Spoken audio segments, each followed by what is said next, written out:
Okay, awesome. So yeah, so thank you. I'm looking at my notes now. It's the perfect occasion, I think, John, to be in conversation with you in this platform, as you are in two shows simultaneously right now with this body of work.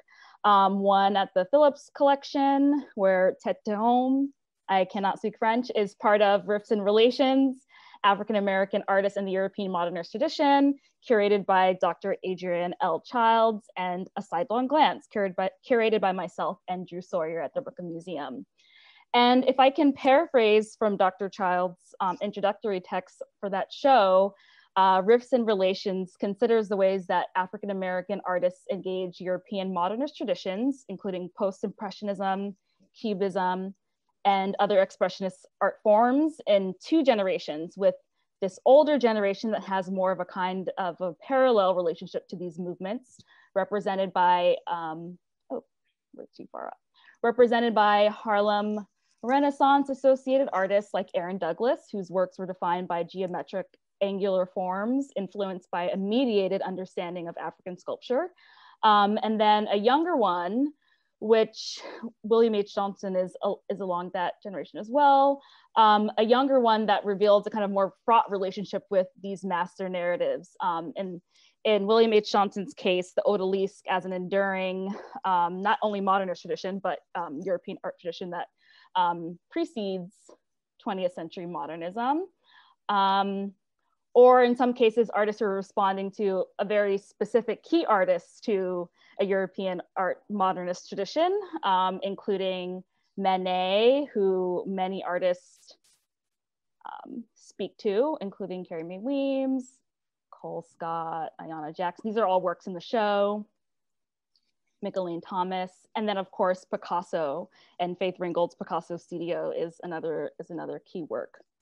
As Faith Ringgold's engagement with Picasso makes clear, key to this history is the continent of Africa, namely how white artists drew, quote, inspiration from Western and Central African sculptures and counted primarily in ethnographic museums, iterations of a multiply colonialist project that ultimately evince this uneven power dynamic that cast continental African art as raw, quote, primitivist material, through which the civilized white artists realize their modernist vision, a precept that is discussed by Dr. Childs in African Art and Modernism, which is the gallery that John's work lives in within the show, and many other art historians.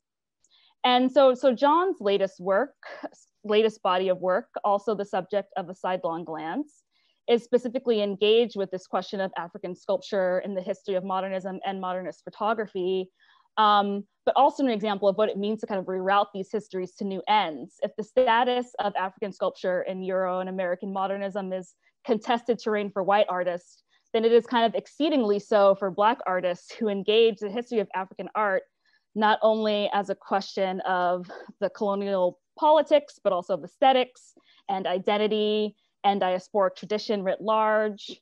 And we will begin by discussing this work. But before we do, I just wanted to quickly say that John and I discussed that we wanted to dedicate this talk to another artist in the show, David Driscoll, who regrettably passed away this year from COVID-19.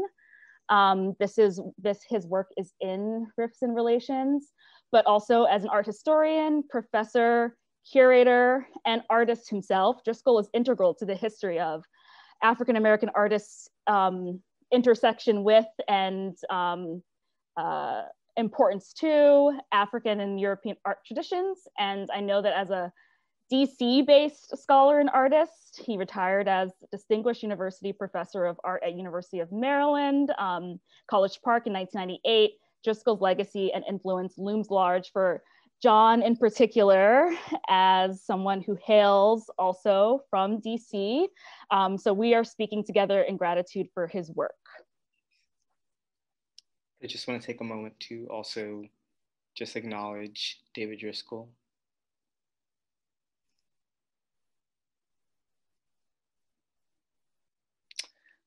Thank you, Ashley, so much for that amazing introduction. It's always a pleasure to be in conversation. Thank you, Renee. Thank you, Miguel. Thank you, Phillips Collection, for having us in line of Riffs and Relations that was curated by Adrian. Thank you, Adrian, for curating such an amazing and wonderful show and for including my work in that show as well. So Tete de Home. Yes. Where we're beginning. Yeah, could you talk about, and this work is a kind of companion piece, well, I'll say, to another work in A Sidelong Glance, and is one of the earliest works in this series that constitutes A Sidelong Glance. Yes. Could you talk about where this particular mask came from, and how you came to kind of determine that you wanted to do this juxtaposition yes. that began this series? Yes, sure. Well, the question of where the mask actually comes from is questionable, being that the original location in which I found the mask was a home of a family who are also friends, who are based here in Brooklyn. And I asked the mother of the family where this particular object, come from. And she told me that it was gifted to her, and that the person that it was gifted to, that gifted to her, it was also gifted to. So it's an object that has been passed down through a familial unit. And this object in particular was very interesting to me because I had never seen anything quite like it, even though I know that this object and several others within the space were all in relationship to or in thinking about the continent of Africa, all in this domestic space in which felt very much like a home to me because of the way in which this particular family embraced me. But I was really interested in just the kind of unique, kind of fanciful adornment of these different objects, and particularly that I had never seen anything quite like it. The question of whether or not it was real or fake, or where it came from, in terms of the actual origin of where it came from, was not as much of interest to me, because I felt as though the kind of authenticity of the object was that it was a loved object, and that it was something that had been kept and cherished enough to be passed down from one person to another. Mm-hmm. So interested in the object's like sociality, but also the aesthetics of it, and not yet kind of fully diving into questions of authenticity yet, which you will as a series develops. When did you make this decision to intervene on a modernist history, to kind of consciously say, I'm going to pair the head with the mask head, as a way of being in conversation with what are these kinds of canonical modernist works? And you're obviously quoting, well, I won't even say quoting, you're referencing in some ways Man Ray with this work. And when did the series kind of coalesce in that way for you? Well, it was all kind of in the origin and thinking about my own, in terms of my academic kind of understanding of the African art object.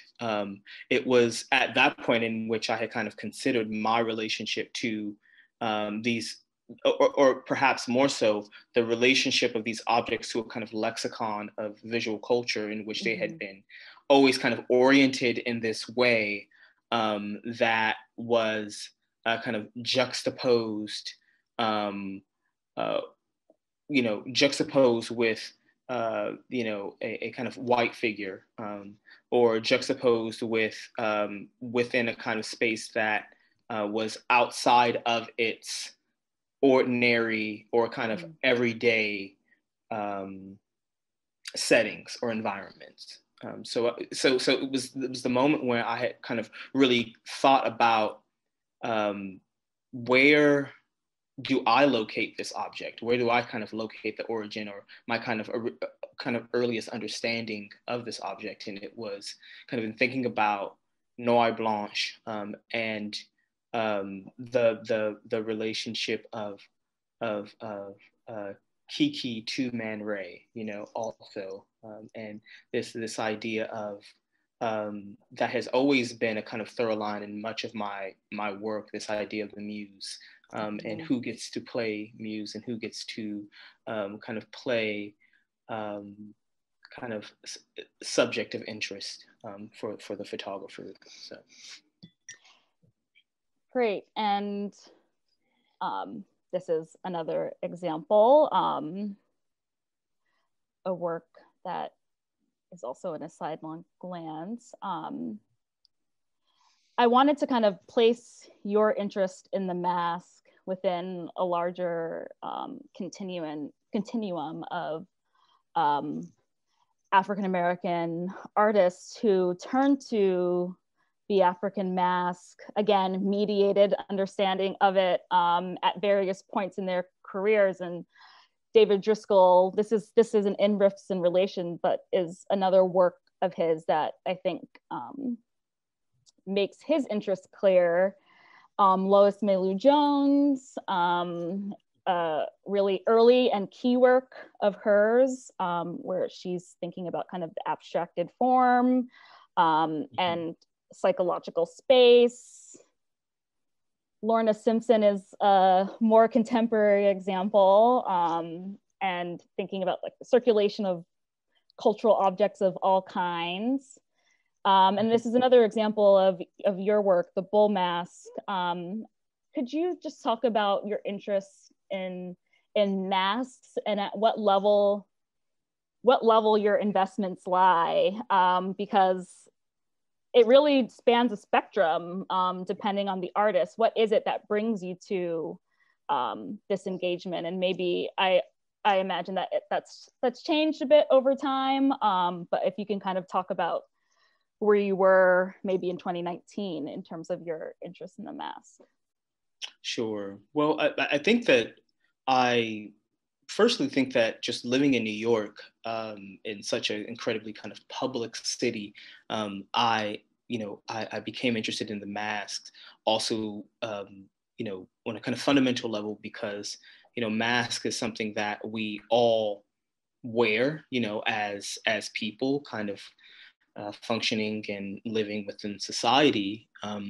But, also because within the kind of evolution of my work, there's often these kind of different kind of cultural items that function as different kind of masks and veils. So for me, it was a really kind of natural kind of progression in thinking about these different kind of objects of adornment and kind of personal kind of adornment and protection, such as, the do-rag, and thinking about that in relationship to these kind of African art objects that are largely used in their kind of original context for different type of ritualistic kind of purposes. So, it was in thinking about the evolution of how there has always been a relationship between kind of living subject and inanimate object. I wanted to think about the mask as a kind of extension of these kind of questions around kind of public and private, and kind of perhaps like public, kind of praise and private adornment or private kind of ritual practice, and how the different ways in which these objects can be used for different kind of photographic kind of inquiries as well. So, but then also to that point, there is the fact that these objects in which are actual sculptures, there's this, the history of photography's kind of contentious relationship with kind of sculpture and recording sculpture, and how, a sculpture should be kind of correctively kind of documented in order to understand it in terms of space, in terms of form, in terms of dimension, et cetera. So there in the very kind of fundamental level, there were these kind of personal kind of questions and investments around the object itself. But then by large, there's the kind of larger questions around how has photography actually been used, in order to understand or in some ways erase, which is also a question that we're, answering in the show, like erase also context, and how can that be, how can I, as the kind of mediator of that understanding, expand that? And a lot of that, I think, comes from the kind of level of subjectivity in terms of my own kind of personal engagement, both with the objects, but also with the human subjects that carry the objects throughout the series as well. So, yeah, that's really interesting. Kind of like the not even double-edged swordness of photography, but it's obviously implicated in the ethnographic project, the history of photography, but also speaking to kind of like the questions of the three-dimensional and what the possibilities of a photograph, what possibilities photographs hold for the picture as this kind of formal question that's guiding you at the same time. And I think that's what's really great and continuously generative about this work, is that it's engaged with so many different conceptual and formal questions at the same time, which we'll continue to go through here.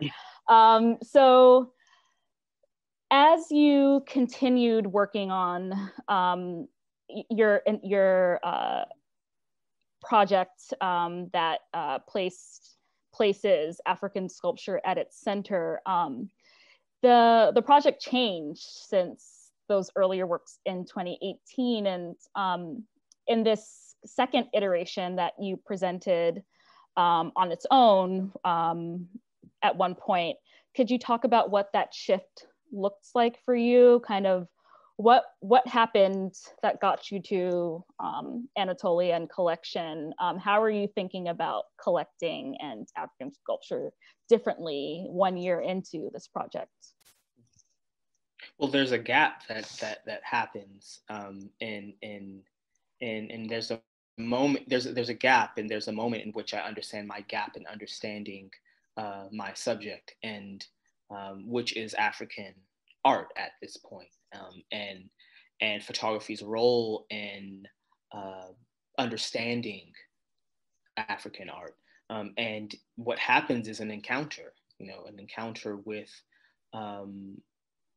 a table of different diviner statues, African masks, all objects that are still, and at this point, not authentic by kind of academic standards, but still traceable to different types of ethnic groups and tribes within both kind of Western and Sub-Saharan Africa.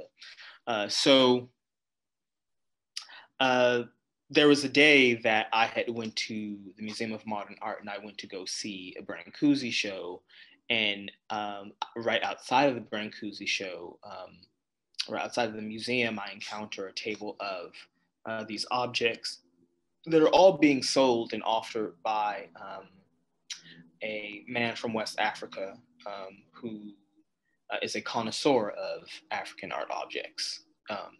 And the very first object that I buy is a Baole mask. that becomes a source of inspiration for so many things. Very specifically, a lesson in looking with reverence, which is a text image piece that is the mural for Uovo outside of the building. But I'm digressing. But there's that moment where I have an encounter with these objects. In that same encounter, I like to think about that encounter with these objects also as an encounter with place, because it's, these are all of these objects are carved from this actual place. And to that extent, that's the first moment I think that I actually really start to think about place in Africa, and how I did become a kind of vessel for understanding and filtering through an understanding of Africa vis-a-vis the camera.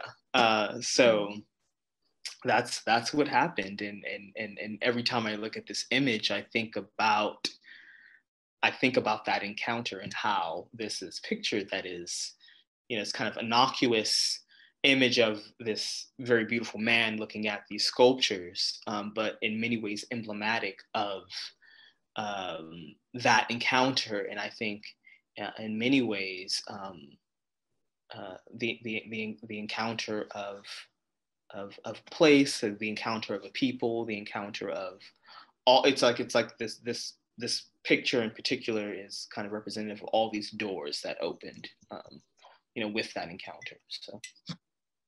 Yeah, it also, that it seems like part of what you're speaking to is an aha moment where you are the driver of a kind of research and other kind of intellectual practice around these objects too, where it wasn't just coming to you by way of art history, but you went out and you started collecting your own works. And you also started a research practice. Could you talk about the research practice? I'm really interested in you just telling people what that looks like for you, because I think it is a really critical aspect of this project, which I can say more of after you talk about. Yeah, what is your research project like? Well, with each object, I want to know where it's from, in terms of if I can trace it to a place. Like many of the objects that I acquired are traceable to the Baole, which is a group, an ethnic group of people that are mainly based within the Ivory Coast. So I want to know if I can trace to a place or a group of people. So I want to identify. That's the first step in many ways, is to identify. But also in identifying, I even treat the objects almost in a way in which they are kind of organized in a way in which it's by place, and it's by kind of group of people. So the Sinufo, the Guro, the Punu, all people kind of coming from the same region. They're all these objects are kind of organized in this way. And when I began a lesson in looking with reverence, that was when I was doing a lot of looking into these different kind of diviner statues and spirit spouses that are that you see, which are on display in this photograph. Mainly, because I was just so kind of drawn to the kind of physicality of these objects, and more interested in actually what it is that they represented.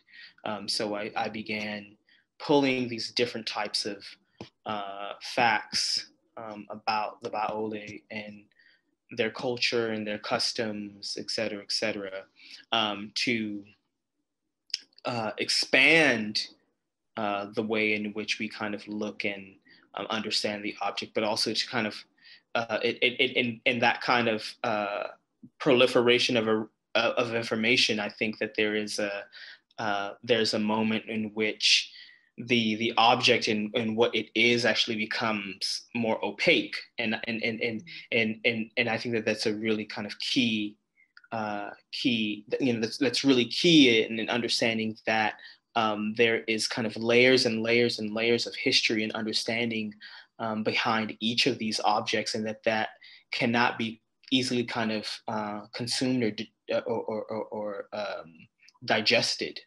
So the research kind of part of the practice, and even though it only at times ends up a part of the kind of physical work, is really important in terms of identifying, because largely African art, as we know, has been used and misidentified, which has caused I think so many kind of problems in the kind of scholarship, and also to kind of Krista Thompson's, like the scholarship around the scholarship around, it as a subject. So yeah. No, thank you. That's great. I'm just showing here the footnote practice that governs the Wovo mural. Sorry for this misnaming. And if you've seen the exhibition, is reproduced on the wall, because I think it does speak to just one of the many kinds of knowledges you bring to the work. And I think it's important that academic desire, research is there too, because it's like, I can know this work on a kind of domestic, the first encounter was this domestic, familial friendship level of this kind of chance encounter, but then also I can know this work by picking up a book and doing the research. And those aren't cross purposes necessarily. They kind of build together, but also what you were saying about how it ultimately can't, in some ways it's never going to fully reveal the subject, and you kind of just allow that to be true as well. And kind of to follow up on something that you mentioned a bit earlier, is that one of these kinds of investments is not only the concept of African art and how it intervenes on a particular art historical tradition, but also this kind of formal interest and aesthetic interest, which I think is really key to an understanding of the work. And sorry for this bad picture that was taken unprofessionally. But this is Untitled Light Passing Over Jatovia and Snofo. And it's a great example of what you've talked about before in terms of form and the body, and sculpture, and how that becomes its own kind of language that you're working through. So can you talk about your interest in the formalisms of sculpture and how that relates to the bodies you pair with them?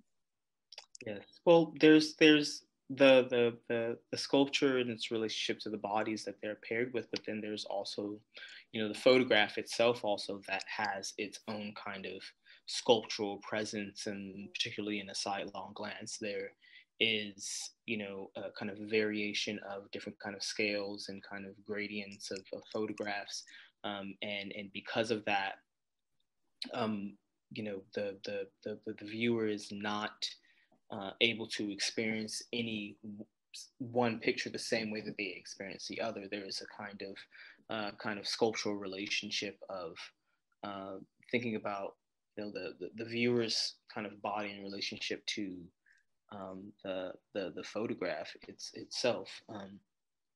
But then, just on the kind of fundamental level with the sculptures, I mean, there is this just striking kind of formal beauty that these objects just have. And I think that that is, one of the kind of, as we know, that's kind of one of the kind of contested kind of interest around these objects is, their kind of formal beauty, but also, how the formal beauty actually ties to custom, or a group of people is actually their beliefs, or values or customs. And, seeing that in relationship to the human form for me is, just this, especially with this picture where Jatavia is, in this kind of moment of the light eclipsing her body. I mean, it's like you see that these forms are miraculous. They're really these beautiful kind of miraculous forms, and putting it in juxtaposition with the human body, and the human body that was, a kind of original source of inspiration for these objects. There's, for me, just this moment of this moment where you can see that photography can really be used. It's not a only a kind of record of in portraiture, a record of recording death, but it can also be used to assign life and new meaning to these kind of forms. So, within the exhibition, I like to think that, we are in some way dismantling, a kind of expectation or understanding of time, and giving ourselves enough space and perspective to step back and try to look at these objects and the subject as something that is try to look at it with fresh eyes, try to look at it, both with the kind of awareness of that kind of fraught history, but saying that, consider this, there's also this, and there's also this, there are also all these different avenues for understanding and appreciating, and there are beautiful ways to interrogate, the history of this object. So that's great, John, and so well formulated. And it's so interesting when you were, as you were describing that, and kind of like the dynamic between the kind of circuit of inspiration from body comes back to body in the juxtaposition. I'm just thinking about the history of Cubism and this idea of like the fragmented form, as derived from the African sculpture, from the as an kind of abstracted form from the body, and like how this work is in some ways a rejoinder to that, of kind of like, well, let's bring the original Black body that was causing all this conversation into the conversation, alongside the sculpture. It's just like such a beautiful reimagining of what like artistic inspiration can look like that isn't a colonialist extractive process, but something, as you were saying, like something beautiful and future oriented and just new.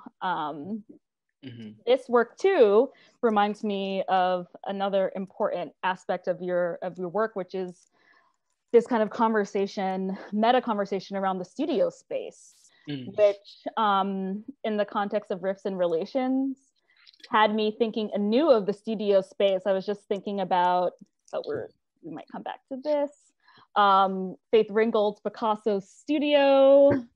Carrie Mae Weems is framed by modernism, and the fact of the studio space as critical to, it's like the first site where the colonialist project of modernism, it kind of happens. It's like the canvas is there, or the photo studio is there, and I thought about the studio anew in the light of that trajectory, but I know that it holds a number of interests, kind of inflection points for you. So could you talk about why the markers of the studio is important for you to make visible in this body of work, as seen here in Female Nude as well?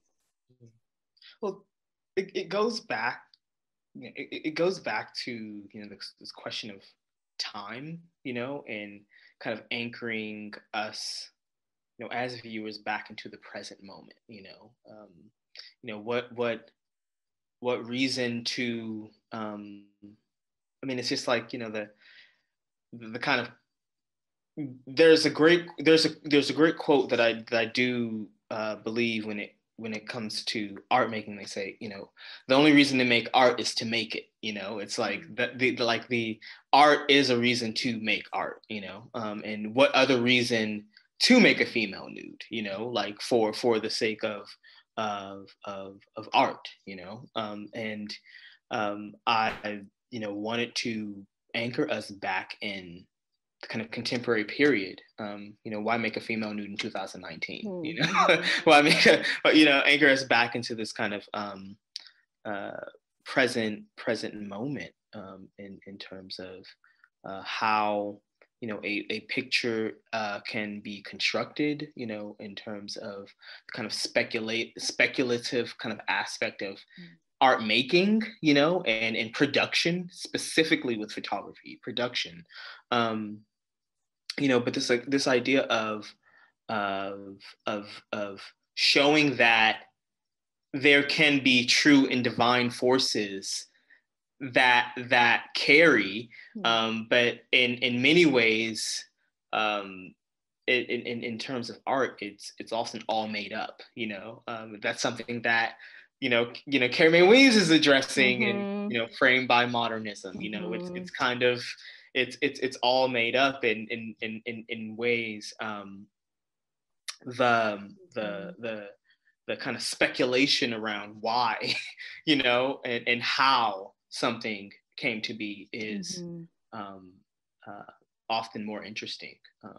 But it's all made up, and it's all it's for art, and it's for those who believe that there is something called art, and that that there is, even in the kind of periphery of the frame, there's a whole world outside of that. And things with the photography in particular, it's in a sidelong glance, in how the pictures are kind of presented and displayed. There's so much happening from frame to frame, but also in kind of between the frame. So I like to think about these kind of moments of where the studio actually shows the kind of on the peripherally the rest of the world. That this is something that the studio isn't this kind of vacuum, right? But it's it's kind of like Andy Warhol's factory. It's just like there's a lot of things happening both in front of the camera and also behind the scenes to kind of create this kind of speculation around the history of art, the history of bodies, the history of the history of some, all of those kind of speculations, and how something got to this place. Yeah, the visualization of the production, the seams, the seams of the tradition, but also making that. What I love about the outward shining light is that it's not only this kind of critical intervention of I'm letting you see how this is made, but it's also productive. And I keep on using generative, but there's nothing more generative than like the light flashing and saying, this is coming out towards you. This is like an alternative sun or something. It has so many potential resonances. Female nude also has me thinking about something that you brought up in the beginning of the conversation, which was this question of community and the muse and the sitter. And you, as in the case of this work, often engage friends of yours, artists in your orbit. Can you talk a little bit about community and those who you choose to photograph and your thinking behind some of those decisions?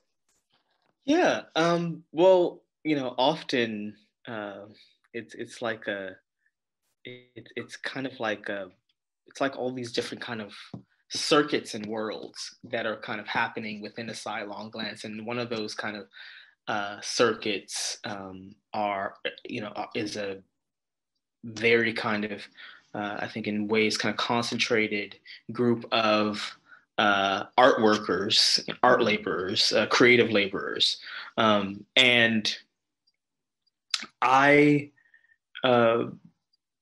have always thought of the pictures as, though they may not kind of look at kind of traditional kind of family structures, it's, or kind of traditional, like, these are kind of, these are all people within a kind of alternate kind of community structure, or related by kind of choice or by profession or by the kind of approximation to one another through what it is that they do. So, for many of the models are people who have a very, very kind of interesting way of kind of self-possessing oneself through how they present themselves to the world. In Female Nude, for example, Becky is also wearing these kind of maternity beads and this headpiece that, all of which are her own, which I think is also that kind of personalized, kind of subjective way of self-adornment also is what really, I think, keeps the picture also from being just any female nude, in the sense of, it's kind of dubiously titled female nude, but it's a very kind of particular female in the nude, and she stands for many females, also. So in how she is looking back at the camera, but the subjects in terms of models, they range in kind of relationship, whether it's a friend of a friend,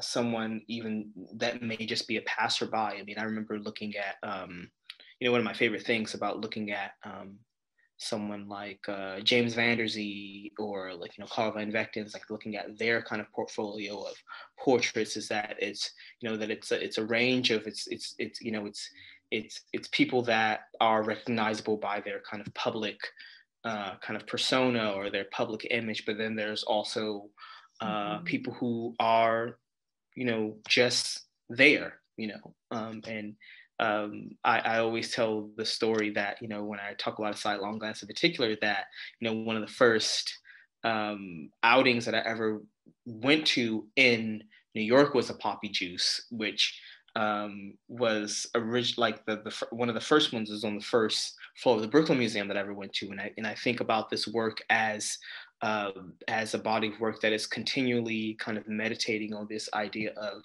returning to the source, and bringing these subjects closer and closer to the kind of source, bringing them closer and closer to the source.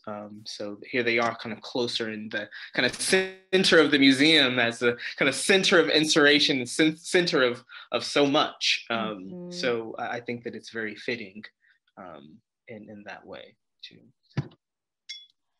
Well, that helpfully brings us to the last and latest iteration of a Sidelong Glance, which finds you engaging with the Brooklyn Museum's own collection, kind of coalescing these questions of the institution and European art history, and even when you're just talking about Poppy Juice and the Brooklyn Museum, this is taken on the third floor where the yes, the Beaux-Arts court where many of these gatherings happen. So kind of this cross current space for so many of these conversations. And just as a little bit of background, John was invited to engage with the Ralph Ellison collection of African art, which was donated by the estate about 6 years ago, I want to say, of a group of African art objects with unclear provenance. And these questions of collection and possession become specifically acute when it comes to the institution, which is all about tracking things and ensuring that they're real and that they're important.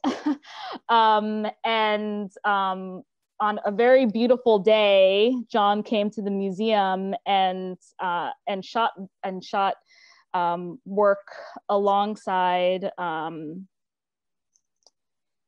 models in the actual Beaux-Arts court space. You can see the OPE is from European art written on the wall. Can you talk, John, about what, in kind of hindsight, I guess it's been about a year now. Yeah, almost a year. Yeah, it has been almost a year. Yeah. What was working coming to the institution? What was that like for you? This was such a challenging project and challenging. It was so challenging because, it's firstly because it's just so terrifying because you're working with, such an esteemed collection from such a essentially American icon, and it's just it was so intimidating at first, but then it's like the actual objects themselves being so like really just beautiful and powerful, and I think that I mean, like when I think of African art, I think of, and when I think of the most like effective or most inspirational, I just think of beauty and power, and that's what I think of when I see this collection. Is just that the objects are just so, I mean, it's like the beauty of it itself is like the formal beauty of it itself is like the form of power. And even working with the conservator and having to have someone be there to kind of place things in particular places and not being able to touch and not being able to get close, it was challenging. It was, at times kind of frustrating, because, wanting to get closer to, and here we are at this kind of like one of the kind of last iterations of the project for the show. And I'm so close, but I can hardly touch. Yeah, I can't touch. So it's, so then it's like, all of this kind of research and kind of self-examination, different types of world examinations to come to the same point in which there is a kind of barrier, but in terms of kind of conceptually, I think that this has it's been really fascinating and great because it gave me just different types of parameters to work with. And one thing I was thinking about in terms of this picture and the picture of Anatolia in the collection and like and the picture of Jatavi in my studio, and how and like I've been thinking about this. I've been thinking a lot about this in terms of photography and its relationship with sculpture. And I feel like what I have really done with these many of these pictures is is like I've, in a way, myself, the sitter, with the objects, it's like carving out space. It's like the makeshift studios as these different types of carving out of different spaces, in which perhaps these presences wouldn't, normally be, welcomed or understood. And I mean that not only in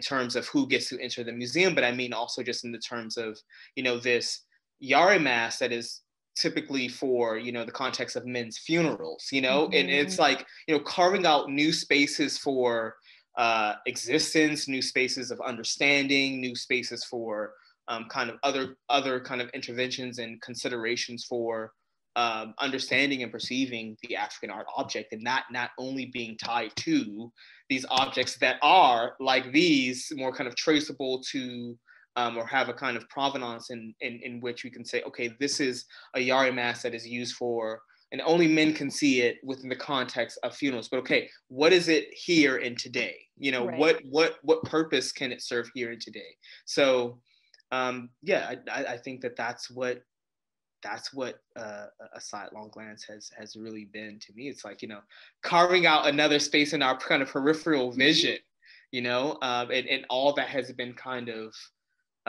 left out and pushed to the margins, and bringing that back to the center. So yeah. Totally, that's great. And we're almost at time we're going to open to questions, but that just brings us to the last slide I wanted to show, which is in thinking about carving out space, but also reimagining existing spaces. And this is what I'm calling now John's counter cataloging practice, where he quote cataloged the works in the Ralph Ellison collection. He took these works in our studio, where the collection cataloging happens, and created something so beautiful. Just clearly, it's in your comment about time, it's like it's out of time, but in many ways it's more locatable than the kind of gray background that constitutes, or the white background that constitutes the catalog record. And just a great example, I think, too, of your real aesthetic belief and love for these objects. Yeah, I don't think we've used the word love, but I will say that what really I've loved about this project is your love for these works are so clear. And I think that makes all the difference when you're dealing with such a heady, vexed, ethically dubious tradition.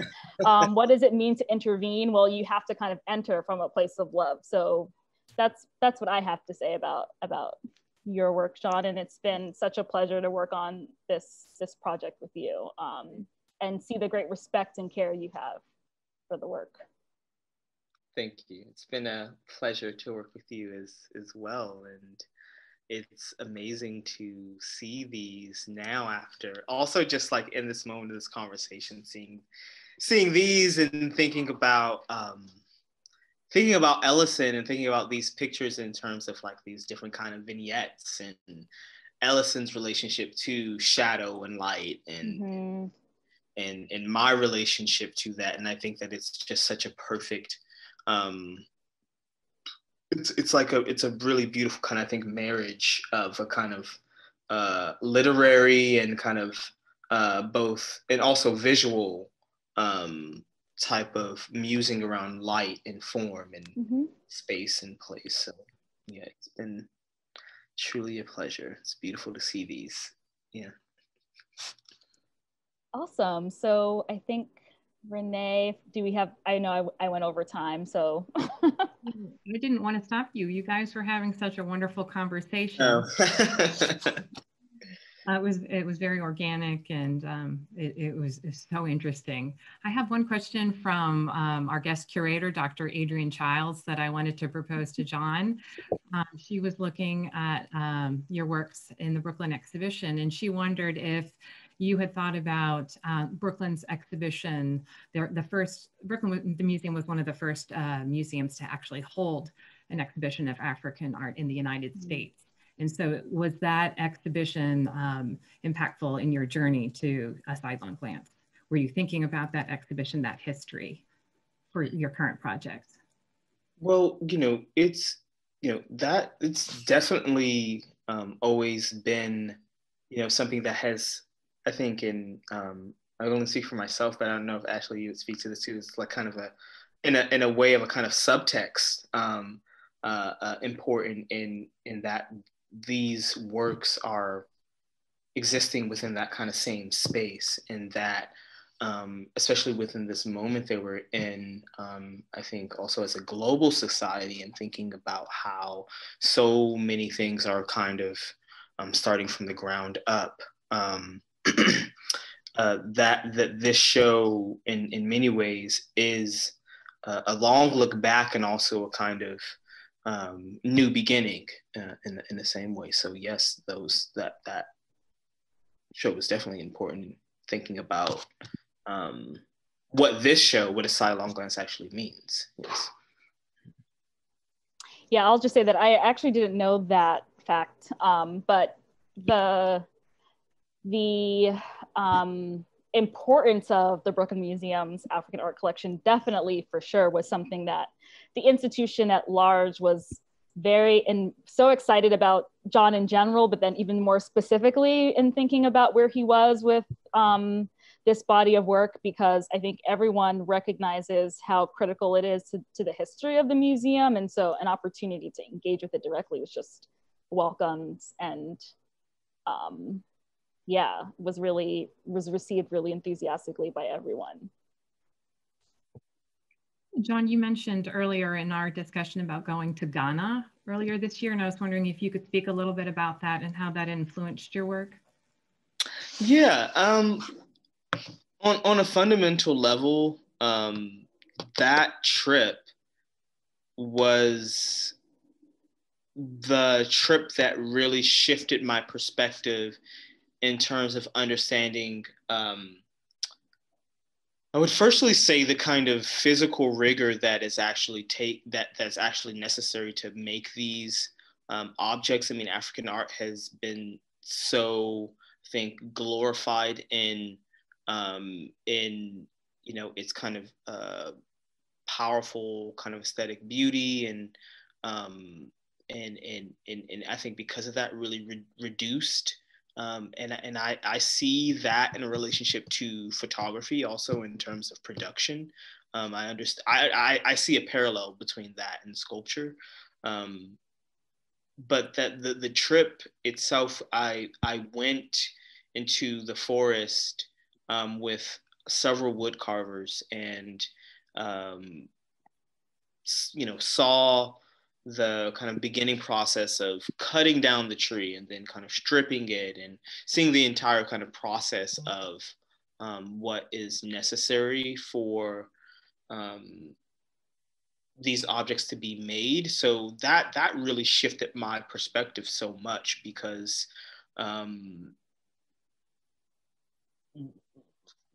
it just really informed, I think, for me, all the layers and layers of work.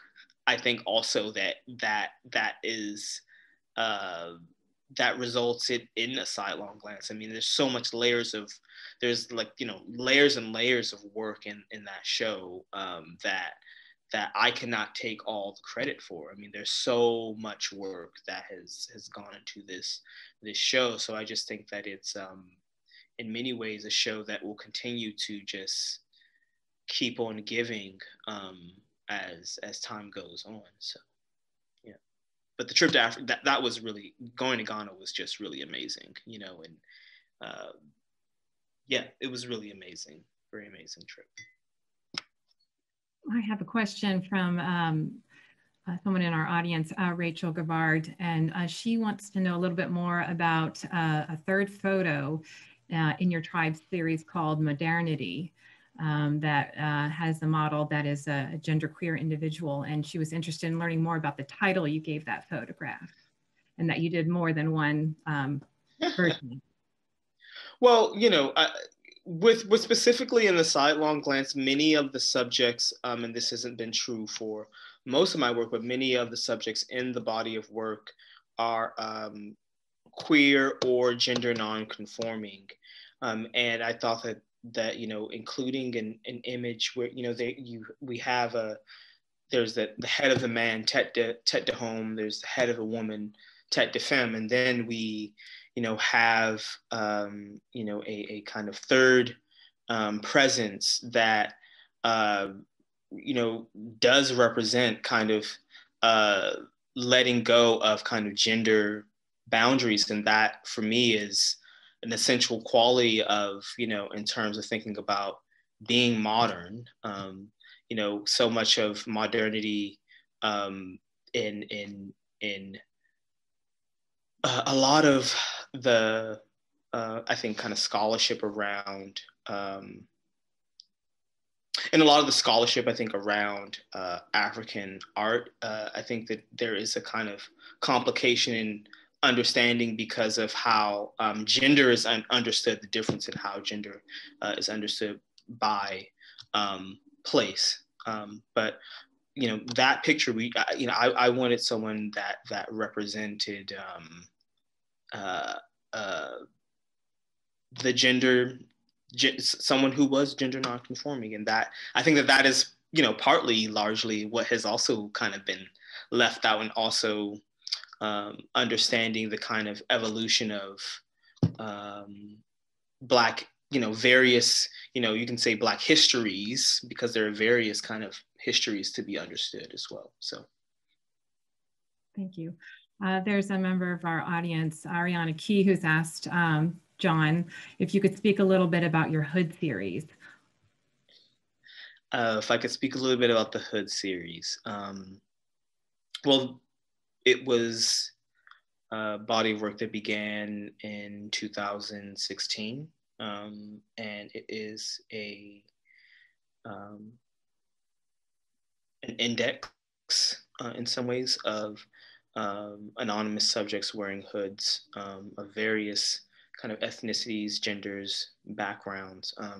And that work is a great example, I think, of also in thinking about the kind of beginning of me thinking about cultural signifiers, and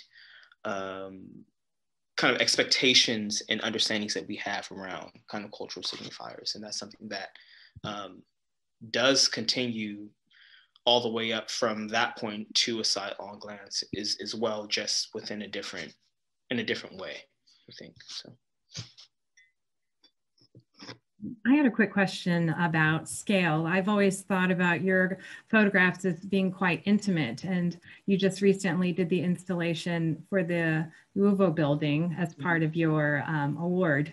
And so how did you process scale when you had to really take a photograph and then enlarge it building size?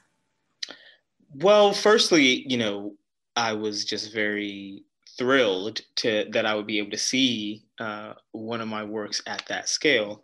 But scale is something that I think a lot about, all throughout my practice, because scale really impacts, influences the way in which we, receive an image, and specifically with the public, with the public mural, I wanted something that felt, that felt like this is not something that you see every day, and that it has, in some ways it's confrontational, that this object that is a, this kind of smaller diviner statue that's no taller than maybe 2.5, 3 feet is monumentalized, and it's 50 feet tall.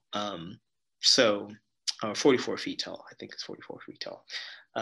But I think about scale as almost in relationship to audio, that the bigger something is, that the greater impact that it can have.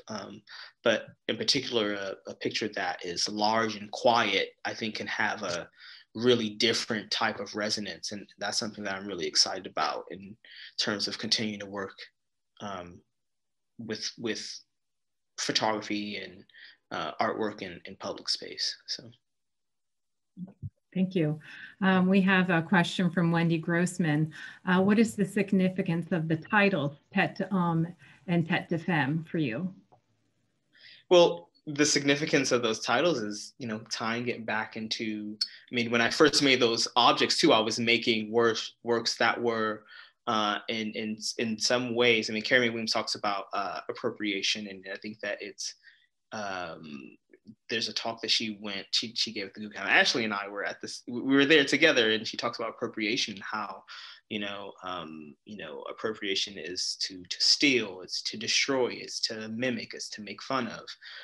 And, when I was making those pictures, I was really doing all of those things in terms of thinking about, modernism, and how there's, in any kind of gallery, there's always head of a woman, head of a man, et cetera, et cetera. So it is especially important that it's, in French, because that, I studied art also a bit in France too, and that was a kind of really influential time period for me. So, it's pretty significant. All those things are pretty significant in terms of titling, in language, et cetera, et cetera. So. Well, thank you. We have gone slightly over with our time. I'm so grateful having you both here for this wonderful conversation. Thank you to our viewers. Please look out for John Edmonds' work, look out for Ashley James' works, visit us at the Phillips Collection, go to the Brooklyn Museum, enjoy all of these wonderful, wonderful things that are out there to explore. And I want to wish everyone a happy holiday season. Thank you, and have a wonderful night. Thank you, Renee. Thank you. Thank you, guys. Thanks, Ashley. Thank you.